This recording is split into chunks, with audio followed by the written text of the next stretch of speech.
అండి, welcome back to our channel Devans kitchen and blogs. ఈరోజు మన ఛానల్లో వచ్చేసి అటుకులతో స్నాక్స్ అయితే చేశానండి. పిడత కింద పప్పులాగే ఇది డిఫరెంట్గా అటుకులతో అయితే చేశాను. దానికోసం ప్రాసెస్ చూసేద్దామండి. ముందుగా స్టవ్ వెలిగించి కడాయి అయితే పెట్టుకుని డీప్ ఫ్రైకి సరిపడా ఆయిల్ అయితే వేసుకున్నాను. ఆయిల్ కొంచెం హీట్ అయ్యాక మన దగ్గర ఉన్న అటుకులను అయితే వేయించుకోవాలండి. ఆయిల్ బాగా హీట్ అవ్వాలి. చూసారు కదా, ఇలా అటుకులు వేస్తే పువ్వుల్లా పైకి తేలాలండి.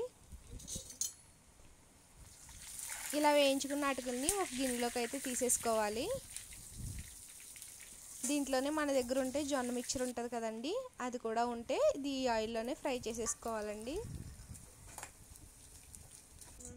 దీంట్లోనే వేరుశనగ గుళ్ళు కూడా వేయించేసుకుని ఒక గిన్నెలోకి అయితే తీసుకుని పక్కన పెట్టుకోవాలి.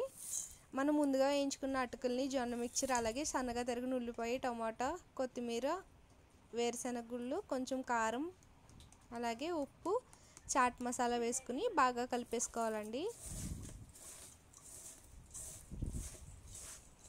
ఎంతో సింపుల్గా అయిపోతాయండి. పుల్ల పుల్లగా, కారం కారంగా చాలా బాగుంటాయి. ఇప్పుడైతే నేను కొంచెం నిమ్మరసం కూడా వేసేసుకున్నాను.